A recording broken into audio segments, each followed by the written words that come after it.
Welcome Yeah. back to Officially Unofficial. I'm your host, the former face of junior college baseball, the Fall American, Johnny Junta, and we are here with a very, very special guest. A lot of people are saying he's the best-looking ginger in Major League Baseball. He's Cleveland Indians outfielder and my boy, Jordan Luplow. What's up, brother?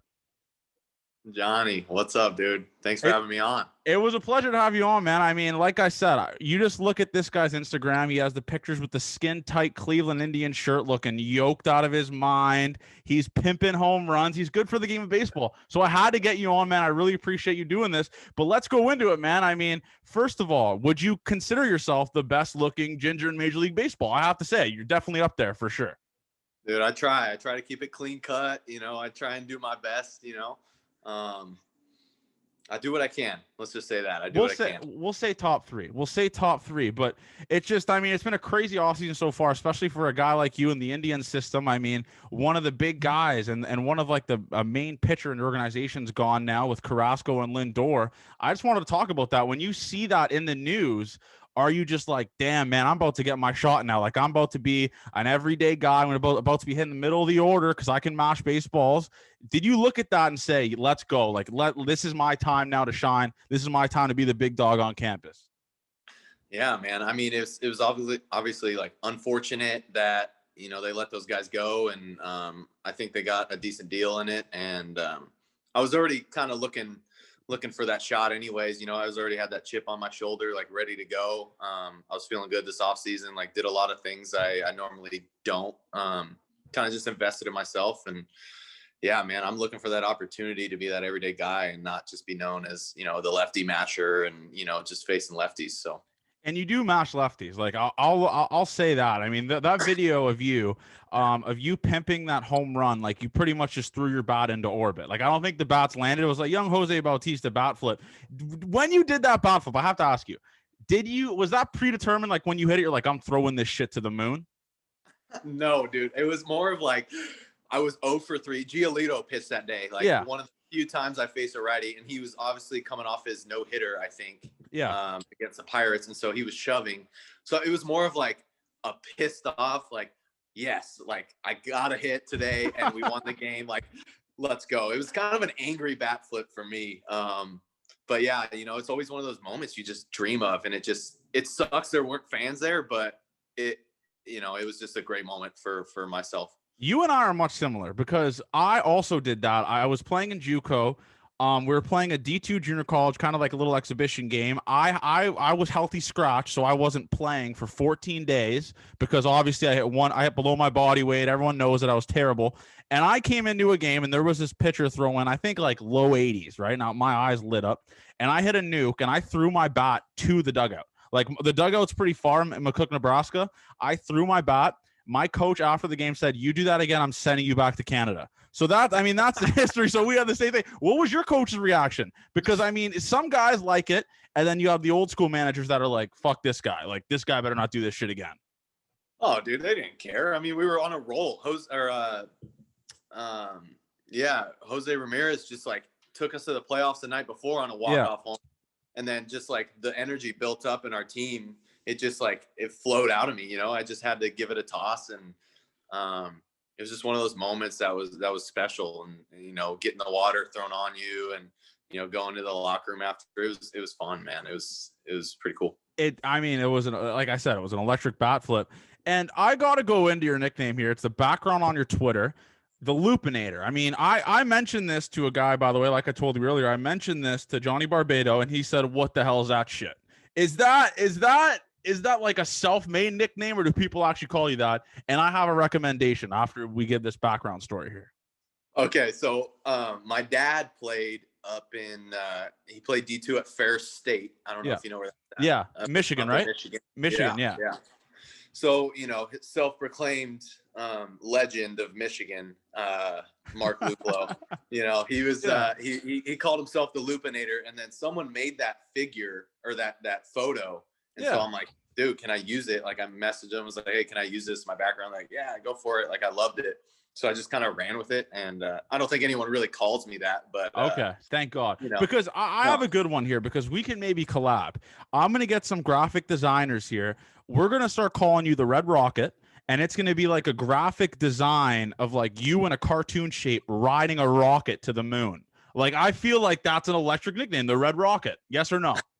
I mean, it's not so original, but I think we can run with it. You know, since I'm top three, as you would Yeah, say, no, top exactly. three redheads. So Exactly. No, for sure. But I wanted to bring this up also because you actually play in the outfield with a childhood, I guess we can say, friend or acquaintance of mine, Josh Naylor. I wanted to ask you about Nails. I mean, when we were a kid, I don't know if you've heard these urban legends. There was him when he was 14 years old hitting balls 400 feet, shattering light posts.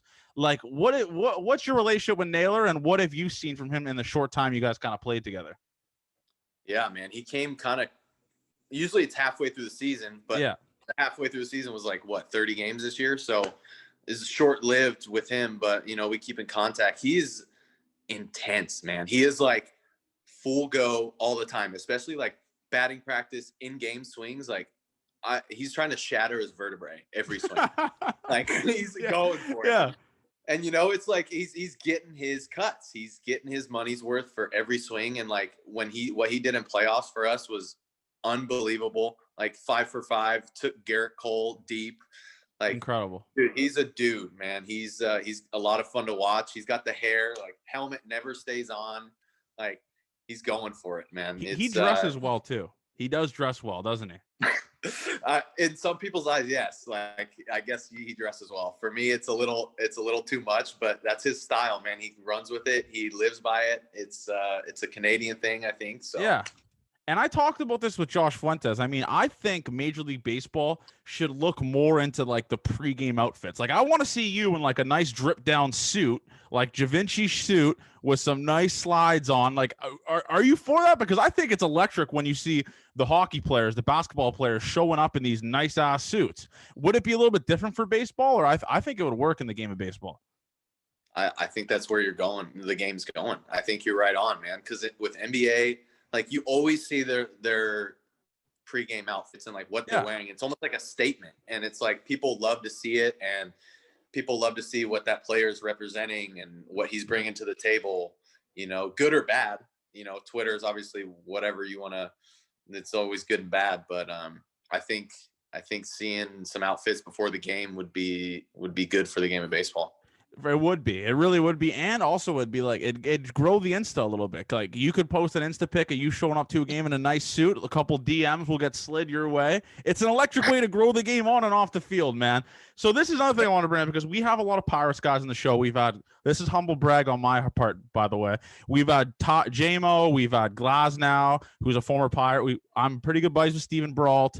We've had a lot of these Pirates guys, but I got to ask you, man, when you played on that team, do you look back on that team and say, Jesus Christ, this was the most stacked roster maybe of all time? Because you had Glasnow, right? And then you had JMO, Garrett Cole, John Jaso. I don't know why I threw John Jaso in there, but he's a legend. And you had Andrew McCutchen, right? Yeah. So McCutchen. What a roster. Do you look back at that and say, what the hell, man? Like, this is insane. I know, dude. That was like, it's almost like I think it's Marcus Dupree, like the best that never happened, or, you know, best that never was. So it's, you know, I got to be behind Glasnow and Brault a lot, especially in AAA when I was coming up. They were a little ahead of me. Yeah. But like playing behind them in the outfield, it was like, I'm waiting for my at bat. I don't have to do anything out here. I'm standing here for no reason. Like, what am I doing in the outfield? I should just be taking hacks in the cage. I shouldn't be out here. Like, let's get ready for my next at bat. They're going to strike everyone out. Like, I'm not anything out here. So, and when you saw Glasnow, because obviously when he was with the Pirates, he struggled. He wasn't the best pitcher on the team, and he kind of came into his own with the Rays. When you saw him pitching with the Pirates, did you kind of see that this guy's going to be a dog in the future? Or was it just like maybe the difference in the training regimen stuff he had with the Rays?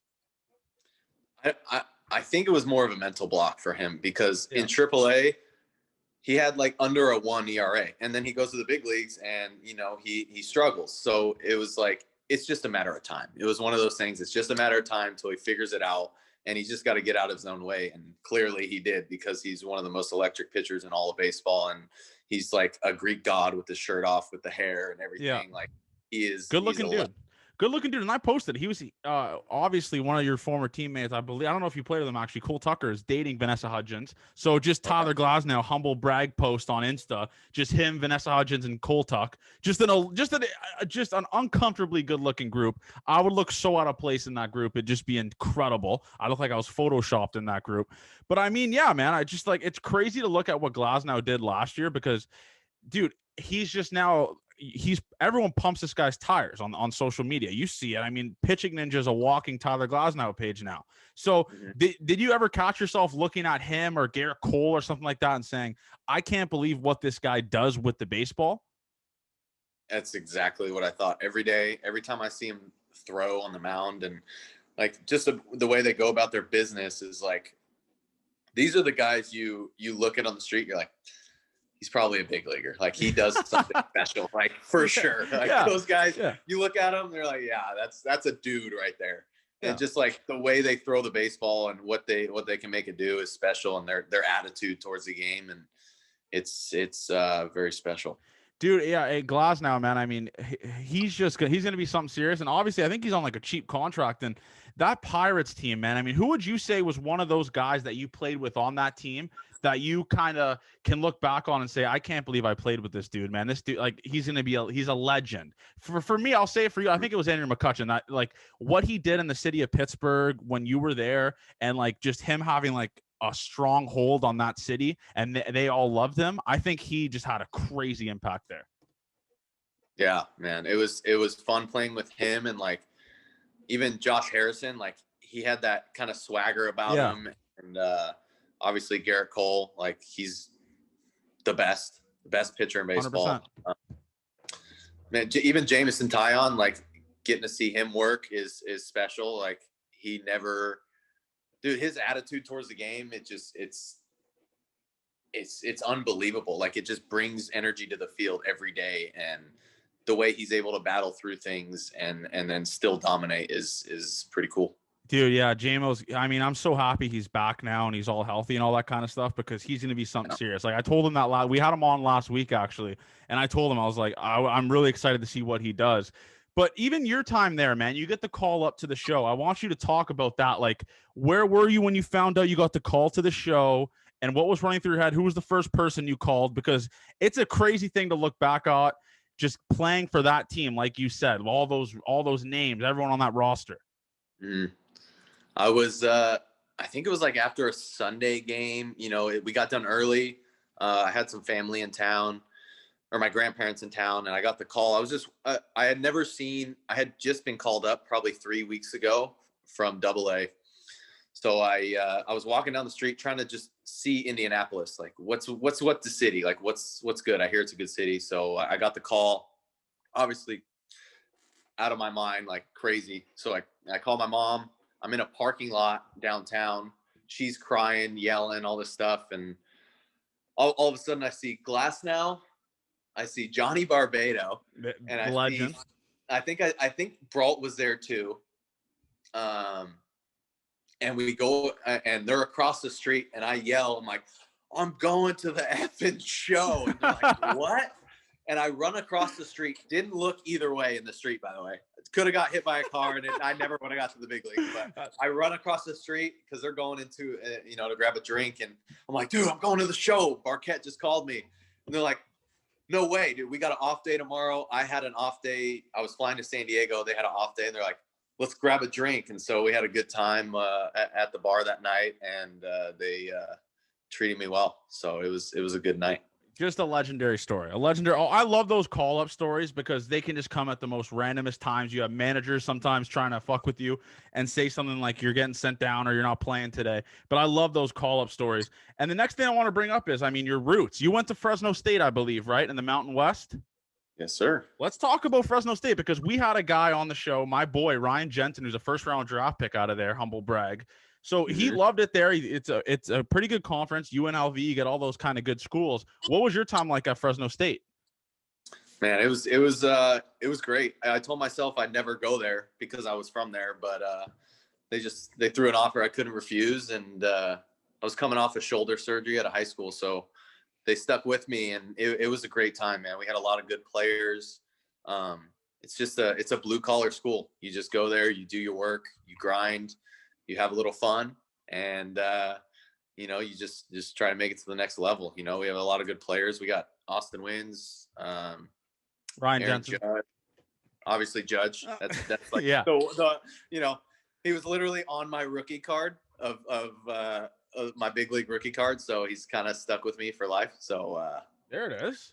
yeah, Dude, good dudes. Good dudes. Talk about wait a second. So you said he's on your rookie card. Talk about that for a second. What do you mean he's on your rookie card? What does that even mean? Yeah, the first thing on the back, it has like a picture of me with the Pirates hitting, and then it says on the back, the first sentence, it says, teammates with Aaron Judge at Fresno State. Hey, dude, give me a little separation here. Like, I made it to the big That's league. crazy. That's we crazy. worked together when we got called up. But, that's crazy. That's crazy. Yeah, it's always funny because it's like, you know, if you go to Fresno State, you're going to get linked in with Judge because he's Aaron Judge. He's a dog. But it's like he's earned everything he's got, man. Like, he works his ass off. He's a great player. He didn't start off great, but now he is. So I ask you, because you said you played with Aaron Judge, and when you guys were lifting in the weight room, were you trying to stay as far away from him as possible? Because this guy was probably benching like 355 for 5. Like, I wouldn't stand anywhere near him in the weight room just to avoid that embarrassment. Dude, it was almost everywhere. It was the weight room. It was batting practice. It was around the only time you wanted to hang around him was when you're in school. So everyone's like looking at you, and you're like, yeah, I got this guy. Like, don't mess with him. So it's like everyone knew who he was. But yeah, he gets after it, dude, in the weight room. It's you know, it's where I learned to work and you know, get after it. Like, obviously I couldn't keep up with him. He was, you know, 6'8", 240 at the time, just putting up massive weight, and being in his batting practice group was miserable because he was hitting balls constantly over the scoreboard, and I'm trying to get paid here too, man. Like, yeah, take it easy, dude. But, he drew a lot of scouts to the game, so you got to think, right? And when you have a guy like that of that stature on your team, it does help the team because there's a shit ton of scouts there, and you can probably grab someone's eye, right? Because let's just say like he has an off day, and my guy here, Jordan Luplow, goes 4 for 4 with 2 doinks. The scouts are like writing that name down. The scouts are writing Jordan Luplow down, right? Exactly, dude. You're sneaking in there any way you can, dude. And when Aaron Judge, when he was there, I mean, I gotta ask. I mean, was this guy just absolutely just embarrassing pitchers in the Mountain West, or what was the deal there? He wasn't like you look at him play, and it wasn't like, oh, he's gonna be a big leaguer. It was, he's got tools. He's raw. Like, he had a lot of holes in his swing, and the day that got him drafted was like, we were facing Stanford Friday night. Mark Appel. Mm-hmm. Does that name ring a bell? Houston Astros, right? Oh yeah, like what a genius! Pick. I can't believe I just thought, okay, yeah, Mark Appel. I know exactly who that is.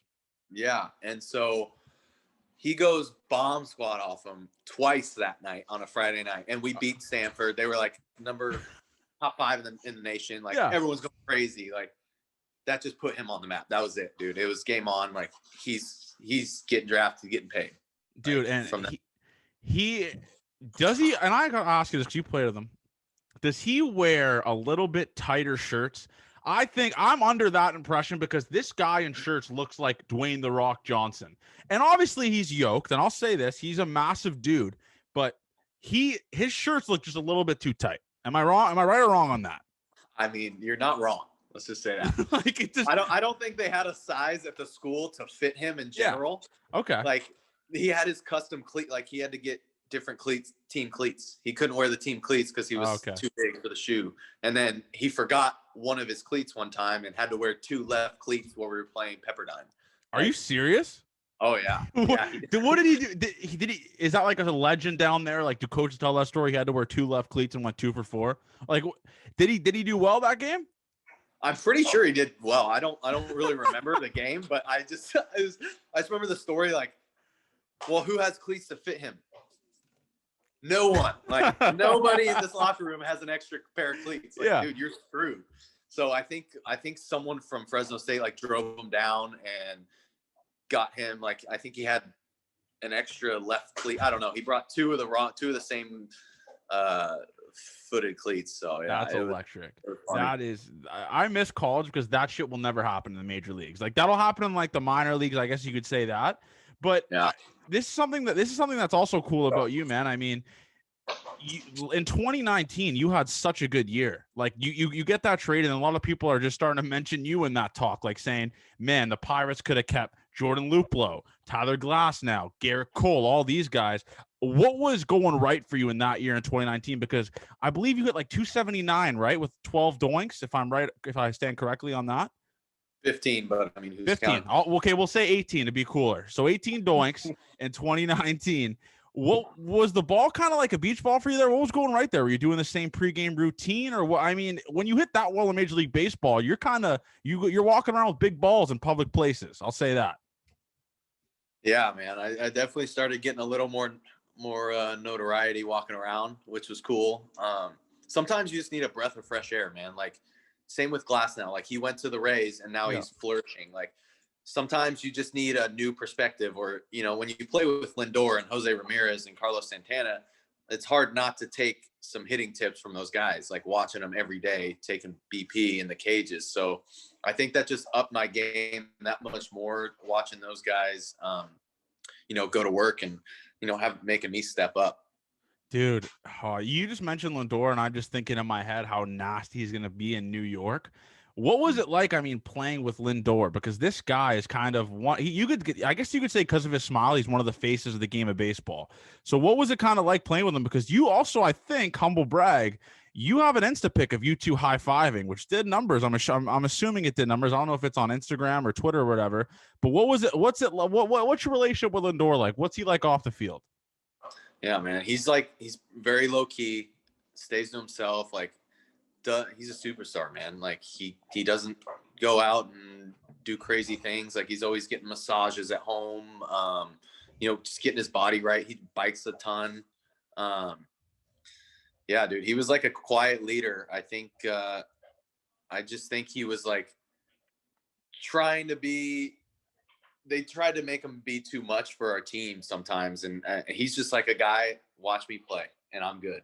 Like, yeah, I don't need to go talk. Just watch me play and just follow my lead. And I think that's him, man.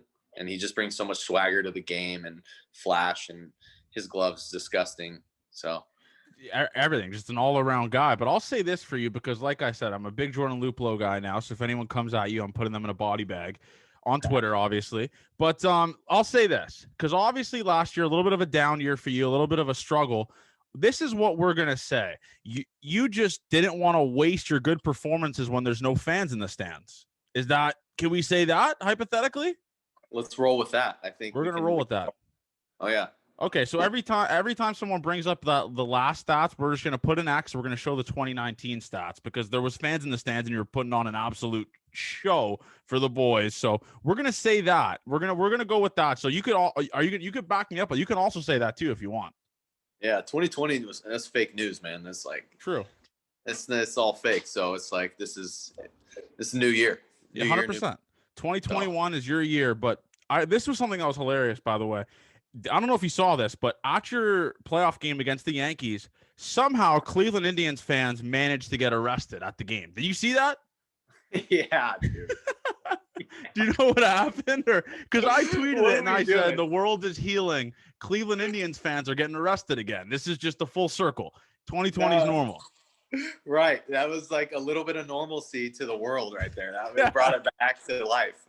Dude, they snuck in the game. They were in left field just hollering for no reason. Like, clearly you're getting in trouble, man. But, kudos to them for how they got in. I don't know, but good for them. Like, supporting the team. They had the guy with the drum back there. Like, yes. They were doing it, man. Dude, and I don't know if maybe I'm just biased, but if I'm a security guard there and people manage to sneak in, tip your cap, man. Let them watch the game. I mean, if they somehow maneuver a way into the stadium when there's legitimately not a soul in the stands, you got to just tip your cap and be like, all right, you can watch this game, but after this, you're done. Like, you're going to get arrested. Like, I feel like the cop should have came up to them and said, listen, you can enjoy this playoff game, but you're getting arrested after. So just enjoy the playoff game, and then we'll deal with the whole arrest and all that stuff.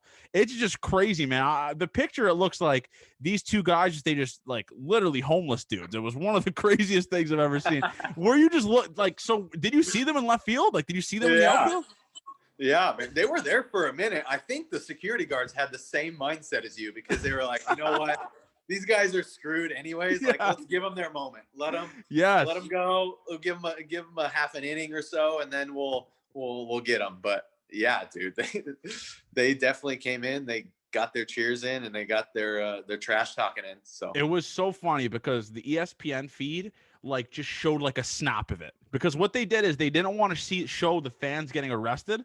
So what they did is when they like show the scoreboard to pan to the commercial, they just showed by accident these two fans getting arrested in the state. It was electric. Like I immediately screenshotted that. But in the playoffs, you actually had a pretty big balls hit, like Klay Thompson gif when he's showing the big nuts, the game tying double. I believe it was off the wall against the Yankees.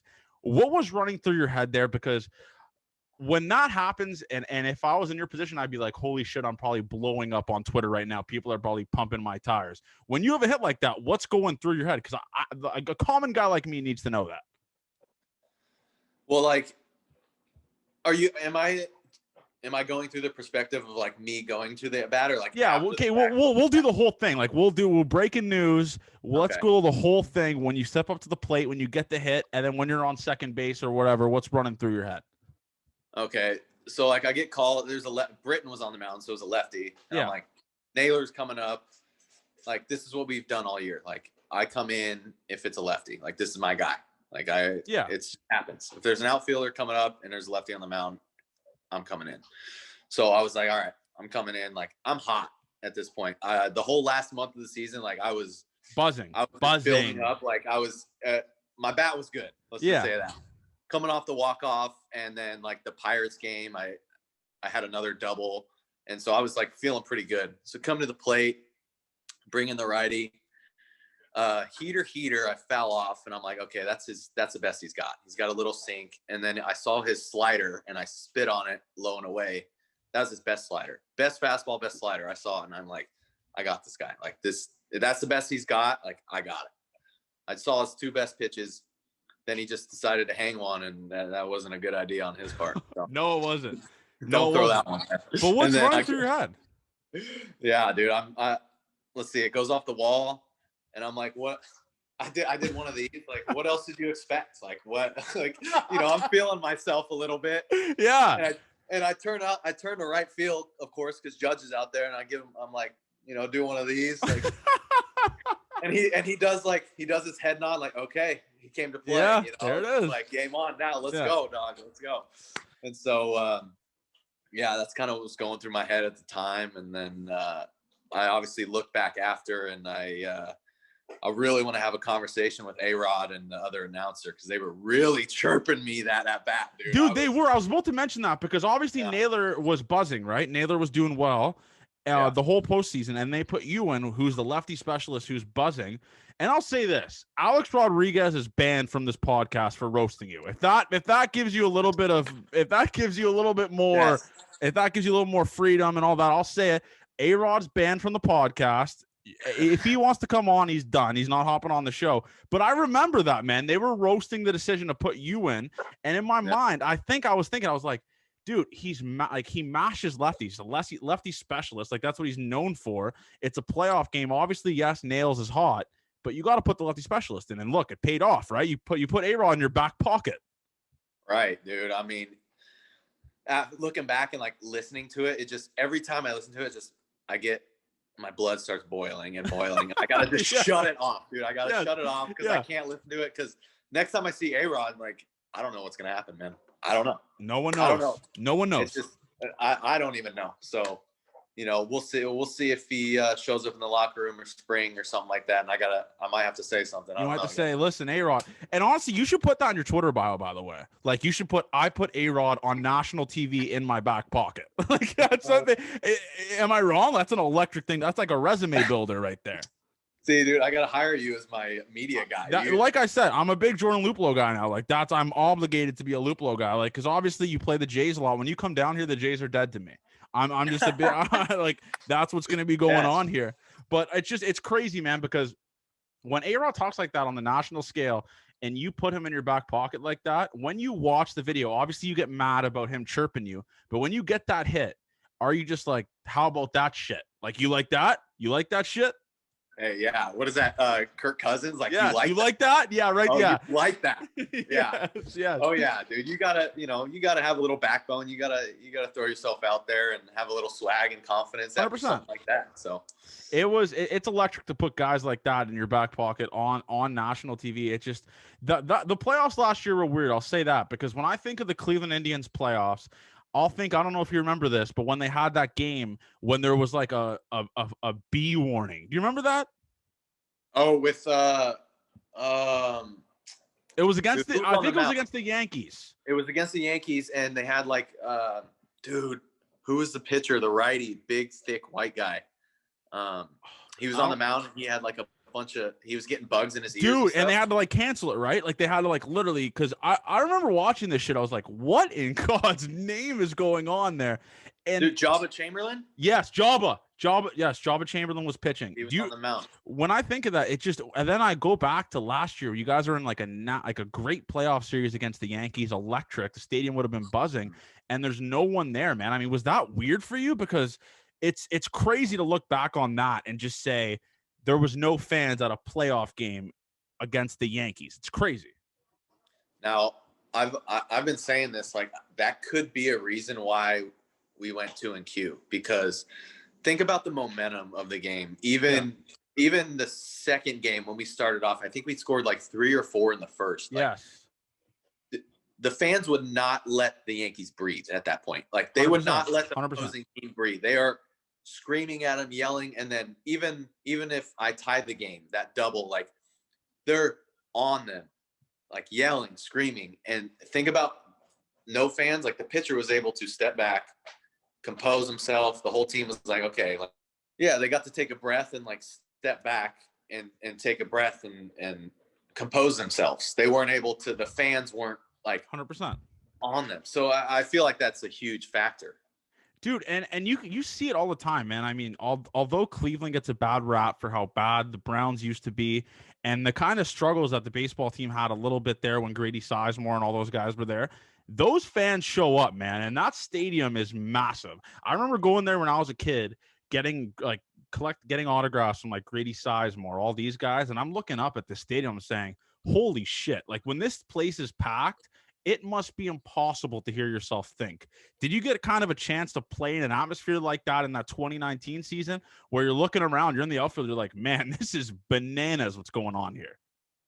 Yeah, man. They're electric. Once that right field bar gets rolling and it's about the 5th, 6th inning and they got a few beers in them, actually probably more than a few, but dude, they get after it. They are great, dude. They start yelling. You chirp back at them, like saying what's up, and dude, they're great fans. They show up no matter what. I mean, clearly they show up for the Browns every year, and this is the first year that they've showed up. The Browns have showed up for them. So, dude, they're loyal. I love them. I love the city, dude. It's a lot of fun. And you got an opportunity, man, to play for 2 cities that are like blue-collared, brick-by-brick kind of cities. I mean, you had Pittsburgh, which is the Steel City. Those fans get mangled and just roast other teams. And then you have the Cleveland Indians, like I said, blue-collared guys that just want to see a winning sports team.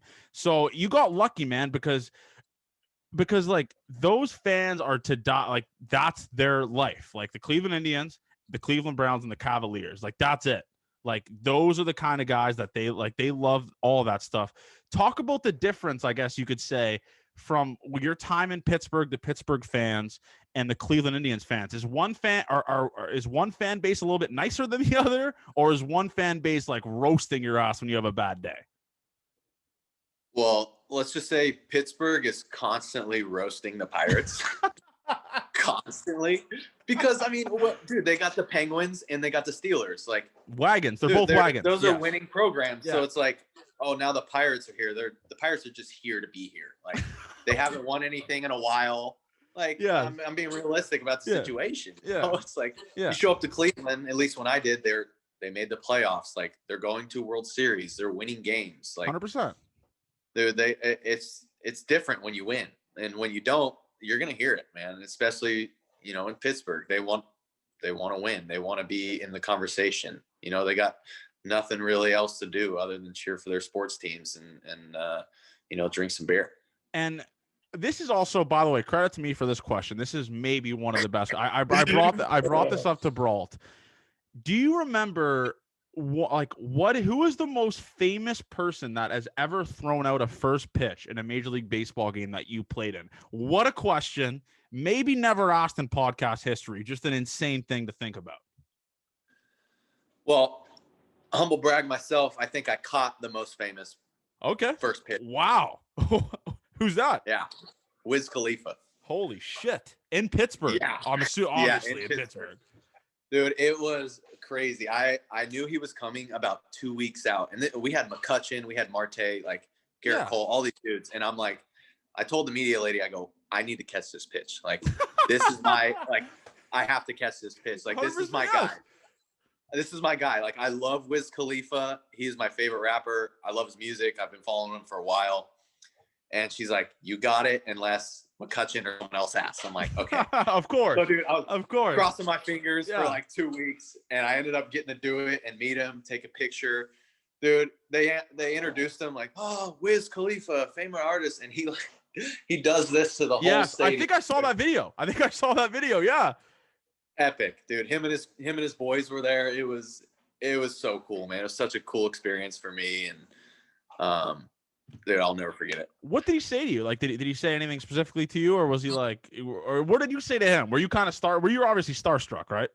Oh yeah, dude. I was like, I caught his pitch and I like went up to him and I'm like, dude, I'm a huge fan. Like, I went to one of your concerts in 2011 back in Fresno. He goes, oh damn, you are a fan. Like, that's a while ago. Yeah. Like, thank you so much. And I'm like, yeah, dude, I love your music. Keep doing your thing, man. Like, wow. I kept it casual. I didn't want to be a fangirl. Like, yeah, dude, I kept it casual and caught his pitch and took a picture. It was cool. And talking about fans, man, I mean, when you had a year like you did in 2019, were you just getting unlimited DMs from Indians fans, like saying, I love you? Were you getting can you date my sister? Can you date my aunt? Like, what was going on there when you were having that much success? Because you had a string there.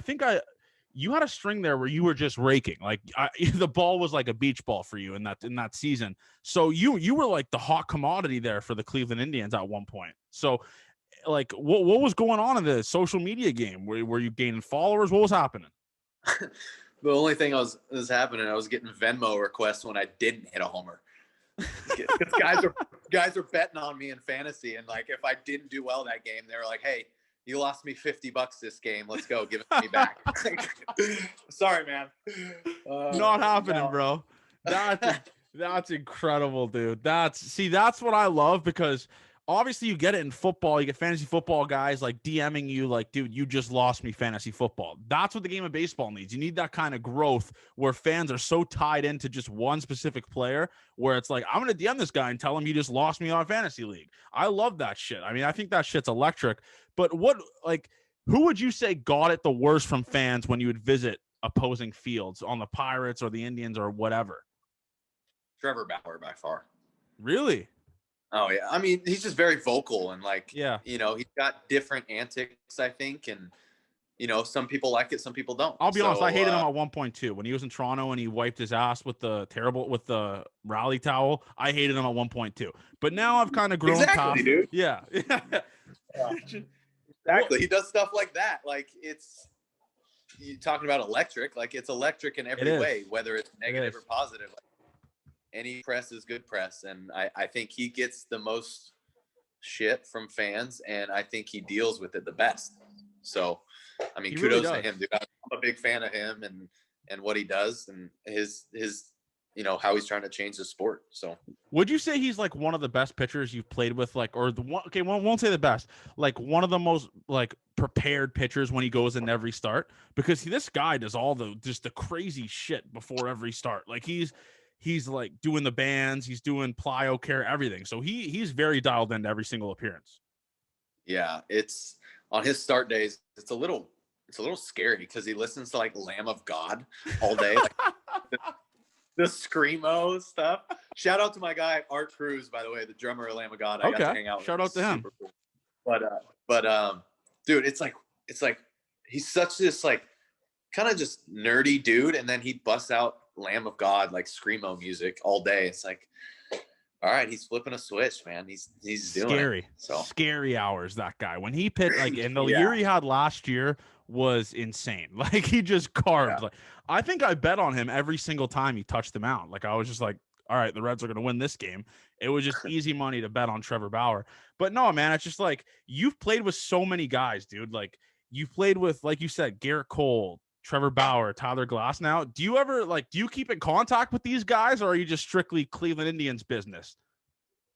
No, man, I like keeping in contact with those guys. Like the Pittsburgh guys, especially, it was a different bond with those guys because we came up through their system, and the stuff that they used to do wasn't always, let's just say, it wasn't always appreciated by the players. So I think we had a bond of like, you know, when you talk trash on your coach or whatever when you're in college, like it was something like that. Like, you know, but I like to keep in touch with JMO. Like, I'm obviously following him. Brault. We used to hit the karaoke bar a ton. Legend. Tequila Cowboy out there in Pittsburgh. Legend. So. Yeah, legend. Yeah. Glass Nick out a lot. I hang out with him in Arizona. Kingham, dude. Oh, that's my guy. He's one of my favorite guys ever, man. That's the first guest on the show, by the way, Nick Kingham. We had in person in Toronto, just an electric interview. He's my guy. Like, he's the international man of mystery now, playing in Korea. But you played with him too. What's a funny story you have about Nick? Because we get a ton of it. Like, he's just a funny dude. Like, he can drink too, by the way, and he can eat. When I went out to sushi with this guy, I think he had like 60 rolls, like, by himself when we went out to sushi.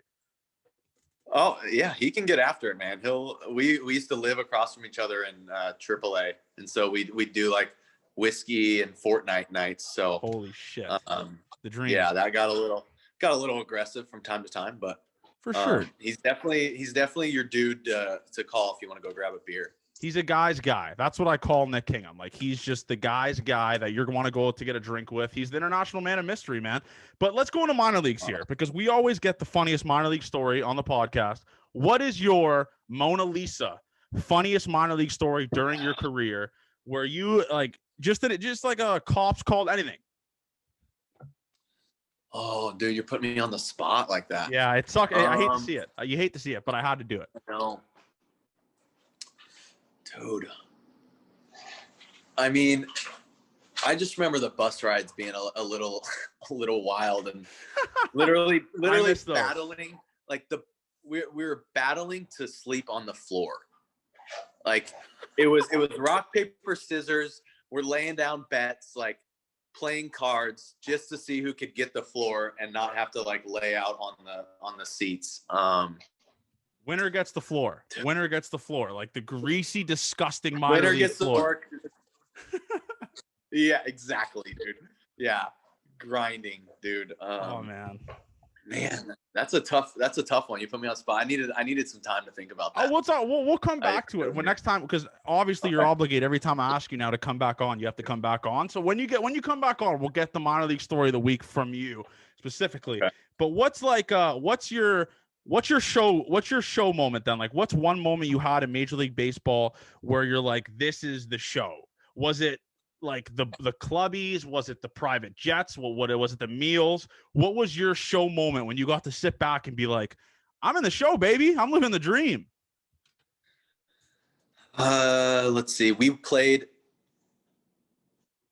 Montreal. We got to play an exhibition game. Exhibition stadium. Exhibition stadium. Yeah. That we did a dinner. We did a dinner with, let's see, Garrett Cole was there, McCutcheon, like our whole team. And I was going into AA at the time. So I got brought up to come in later in the game. Yeah. And we did the showiest dinner I have ever seen. And I'm sitting next to Cole Tucker. Like, dude, there's seafood towers. Like, everyone's getting steaks. We're getting them medium rare. We're getting them however we want. We're getting the potato sides. We're getting everything, right? It's all in. and we're not paying for a dime. So Tucker and me are ripping like Johnny Walker, dude. Just not Just even getting on after it. Yeah, just ripping Johnny Walker. Yes. And next thing you know, Garrett Cole stands up and he's like, "Who in the hell was ordering Johnny Walker on the rocks?" And dude, we blamed it on someone else. Like I think it was dude, it might have been Brawl. I think we blamed it on Brawl. I literally think like everyone was like, "Oh, it's probably Steven. Steven was ordering it." And it was so funny because me and Tucker were just keeping our mouths shut, just laying in the back in the shadows. Clearly it was us, but to this day they don't know it unless they listen to this podcast. There it is. I mean, I might have to clip that because that's an incredible story, just ripping Johnny Walker. But that stadium, man, even though it was an exhibition game, that place was packed. Like that was show just how packed that stadium was, man. Do you think they need a minor league? They need a major league team in Montreal. Yes or no? I think it'd be electric for the game again.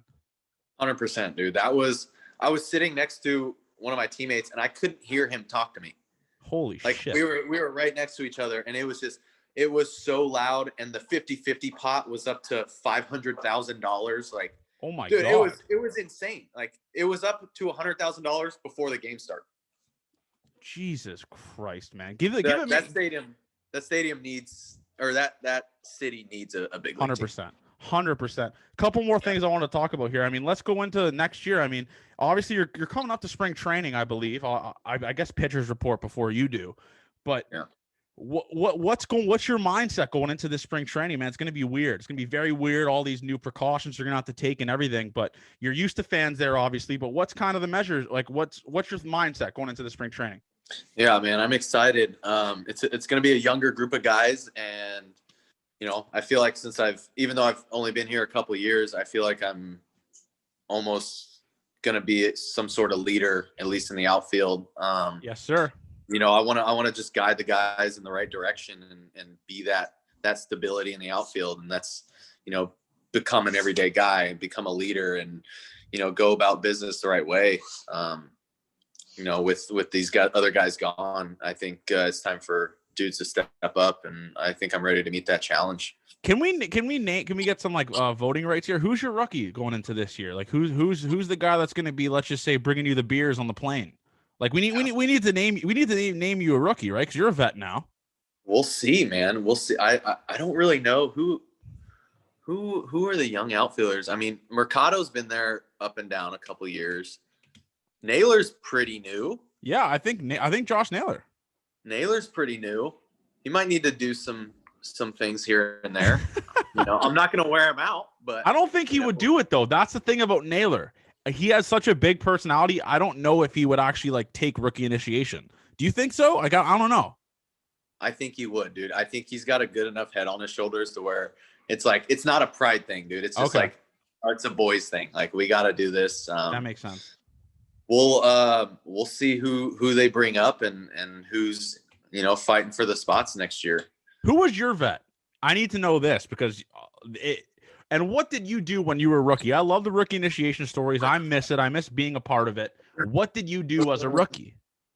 Oh man, you might have to cut some of this out, but okay. You just tell me what to cut out. I'll cut out. Or I'll just bleep it and just let the people just think like, whoa, I wonder what they talked about. But I got you. I'm an editing king. All right, my guy. So it was spring training, and this is when they traded Garrett Cole. My guy was David Freese. Like, he showed me the way. Holy shit. He was my first RBI. Like, he was the guy I talked to when I first came up. The GOAT, dude, he's the best. The best. A legend.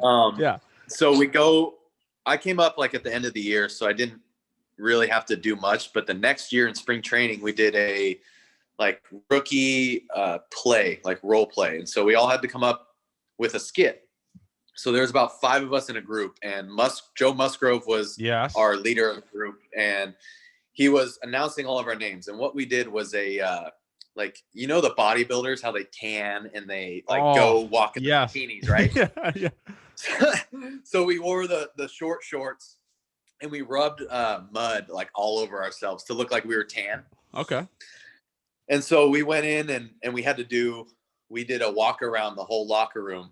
and we basically said, oh, this is so-and-so.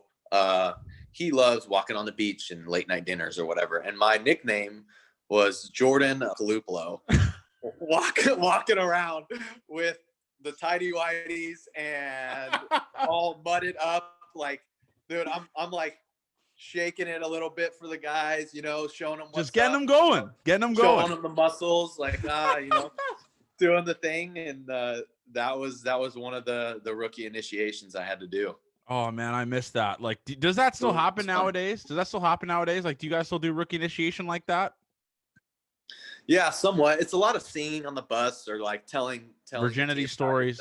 Yeah. Is there any virginity stories? That's what, like, I think the guys in the Jays did last year or something like that. But it's we had Edwin Jackson on. He tells like funny stories about like them having to kind of like dress up as like cigar girls and cut the cigars for the vets in the airplane. Like, that shit is electric. Like, I miss that shit. But now obviously nowadays you can't kind of do that stuff. But I mean, it sucks. But having David Freese as your vet, like a World Series legend, a St. Louis Cardinals legend, what is he like off the field? Because obviously on the field he was kind of an icon in St. Louis, and everyone in baseball knows who he is. He was the World Series hero and all that. What was he off the field? Very mellow, loved to just hang out, play his guitar, like shoot the shit. He didn't drink. He just wanted to hang out with the boys and kind of go to dinner or just hang out in the hotel, man. He just wanted to like tell stories and hear people rant about nothing. And then when he got on the field, he was ultra locked in, man. Like every pitch, like if he's on deck, he's locked in. Like he's watching what everyone else is doing. He's watching what the pitcher's doing. He's watching. It's insane the amount of detail he goes through during each game. Dude. Holy shit. Like, and he reminds me, obviously not like he was way better, but of David Eckstein when he came to Toronto. When I looked at this guy, like this guy was the second coming of Jesus Christ. Like this 5'4" guy at shortstop was just God. But like, do you also you obviously might not, but do you ever get kind of starstruck with some of the guys you play with or have played with? Or are you just obviously more of a mellow dude? I mean, at first, yeah, it took some time. Like I debuted in San Diego and Kutch hit 3 homers that game. And his third homer, he comes in the dugout like, oh, he thought he was going to get it by Kutch. He thought he could sneak it by Kutch.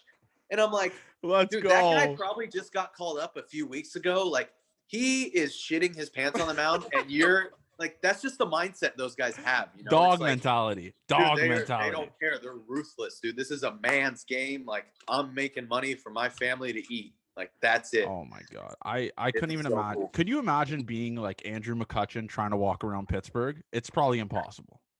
Impossible. It's impossible. Who's a guy like that, I guess you could say, on the Indians? Because you guys obviously go out for dinner and all that. Who's a guy that gets stopped every single time? And you could just say it's you, humble brag, but who's I wish. Oh man. It was dude, at first it was Tyler Naquin. Okay. And then obviously Shane Bieber. Like, oh my God, yes, Biebs. Like we went to Five Guys one time and like we both ordered separately.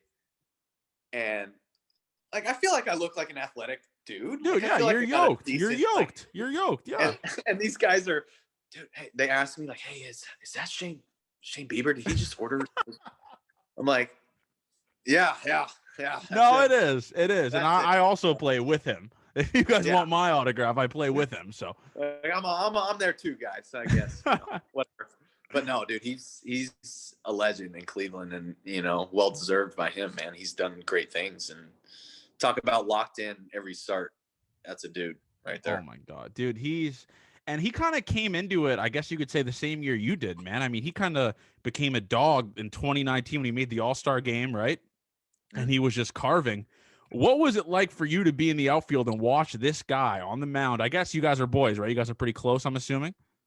Yeah, dude, I love kicking his ass in golf. I love it. So what's it like watching this guy on the mound, your boy that you kind of got to see mature and grow and get nasty at the game of baseball and just become a dog? What was it like for you to watch that shit, man? Because that's kind of cool to just see one of your boys, the guy you kick his ass on the golf course, just be a dog. Dude, he is so consistent. Like everything is the same. And that's the name of the game in baseball. It's like, how consistent can you be? And he's out there every start doing the same exact thing every time, dude. Like, what a goat. it's just, it's like, when is he going to mess up? Oh, no, he doesn't. He doesn't miss, dude. He he hits a gnat's ass every time. Dude, and who's kind of the funny guy, man, on the Indians, like the jester? Who's the guy that's keeping the locker room loose? I'm going to assume it's you because y'all say this. In this interview, you're an electric dude. Like, you're the kind of guy that I might, like, if I had a sister, you'd get dibs. So who's the kind of guy, like, who's the jester in the locker room here? Oh, man. I try sometimes, but, like, dude, Franmil Reyes is just, like, the personality, dude. Just the way he walks around. I mean, he's a big dude, so it's like you can see him coming from – around the corner. You can hear him. You can see him. He's dancing. He's singing. He's keeping it light, dude. He's a good time, man. He does a lot for the locker room, and I think that's unfortunate that San Diego got rid of him because that was a big pickup for Cleveland, man, and the locker room. You need those guys. You need those gel guys, man. Like those guys that, let's just say they're not the best baseball player, but they're the guy that's keeping the locker room loose, keeping the boys going, man. I mean, who would you say? Like you said, you go out with Shane Bieber to eat a lot. Who's the guy on the team that you kind of get along with the most? Like the guy that you're running Fortnite with, COD with every single day. You're talking all the time. Who's the closest guy who are you the closest with on the team? I would say Oscar Mercado, dude. When he came up, I kind of took him under my wing a little bit, even though, we're both outfielders. It was just, I've played against him for a while, and he's just a good dude, man. And I love when he bitches about the NBA and Skip Bayless and how much he hates him, dude. I hate him too. It's so funny. Go look on his Twitter and look at his tweets to Skip Bayless, literally calling him out so many times. It is hilarious. That's incredible. But, yeah, dude, he's always on COD or Fortnite or whatever. And, we're always hitting the golf course, grabbing a beer, and just getting after it, man. Always talking baseball, talking life. Dude, and I got to give a shout out because we're talking about COD. I got to give a shout out because, like I told you earlier, I was playing COD a couple days ago with Nolan King, and we're playing with this guy. And he's talking about playing for the Yankees, the Tigers. And I'm like, dude, what's your name, bro? He's like, Johnny Barbado. And I looked at his teammates and I saw you up there. He said, you're an electric guy. What's the first word? What's the first thing that comes to your mind when you hear the name Johnny Barbado, a legend of the game of baseball, an electric dude who just lets it fly, doesn't give a shit about anything? Dude, he is one of a kind. One of a kind, dude. He is like, dude, he will text me randomly. He did this all throughout when we played together. He is the biggest hype man. Like, if he's your boy, he's like, he would come up to me like, Loop, what do you got today? What do you got? And he kind of has this like, dude, he has this weird like New York accent that comes out for no reason. He's not even for no reason. Yeah, for no reason. He's not even from there. He's a Florida guy, but like he'll be like, hey, yo, kid, what you got today? What you got for me? Like, and I'm like, I don't know, man, dude. On my swing, like, I'm feeling a little like weird today. He's like, man, you're the best out there, kid. You're the man. Like you got this, bro. You got 2 for 4 at least today with a Jimmy Jack. And I'm like, what a legend. Absolutely, I do. Like, let's go. And dude, he's spot on. He told me that. He told me exactly what you just said. He said that he would just pump your tires, hype you up, and he said it would work. Like, was a little part of you like, man, like this shit works when this guy's pumping my tires all the time, man. I'm in my head. I think I'm the GOAT. Yeah, dude. It was fun, man. He helped me a lot. Just like the confidence he brings to the field, and even when he pitches, dude, it's like, dude, he's just out there just throwing it all out there every single time. He's throwing as hard as he can. He's throwing bangers, like, and he's just helping his teammates out, man. He helped me a lot, and dude, I love that guy. What a legend. And this is the last thing that I wanted to bring up here. Actually, second last thing. Before we get into that, can you say this is the most electric baseball podcast on the planet? Because we're just gelling here. This is electricity. This is just an electric interview. Dude, we're vibing right now. I love the conversation, and it's high energy, and we keep rolling. I love it, man. So yeah, there it is, the most electric baseball podcast on the planet. He said it, not me. But this is the last thing here. I wanted to go into this. I mean, next year, what Give us a goal here, and if you hit that goal or if whatever it is, I'm going to post it on Twitter. I'm going to get it. I'm going to start pumping your tires. But what's one specific thing that you're trying to improve on going into that next season, going into 2021 with more at bats and all that? Dude, I'm gonna steal some bags this year. I'm gonna tell you that right now. There it is. How many? Give us a number. Give us a number, because I want to put the video up. Dude, I want it. I don't know what's a good number. You tell me. 10. Is 10 a lot? 10? I'm gonna go 15. Okay, 15. So 15 stolen bases. That's the goal for you this year? I'm gonna get 15 this year. Okay. I respect the hell out of that. That's big balls energy. I love that. But I mean 15. Okay. So you're sneaky fast. Is that what you're saying? Dude, I've been going to this sprint guy this offseason, and he's been helping me a lot, dude. I feel quick. I feel like I can get it. There it is. Okay, so there you have it, folks. A legend of the game. He's going to be just mashing this year in Cleveland. I'm excited to watch what you do. Now you're like I said, anytime I ask you to come on, you're going to have to come on this podcast. It's my boy, the top 3 best looking gingers in Major League Baseball, Jordan Luplow. I really appreciate you doing this, my brother. I'm fired up for you this year. I can't wait for it. Thank you so much for doing this. Dude, thanks for having me on, Johnny. Beers on me when I come to Toronto. There it is. Or when I come to Cleveland. It's 7 hours. I'll make the drive for you. Make the drive wherever you're at. Hey, I got the beers.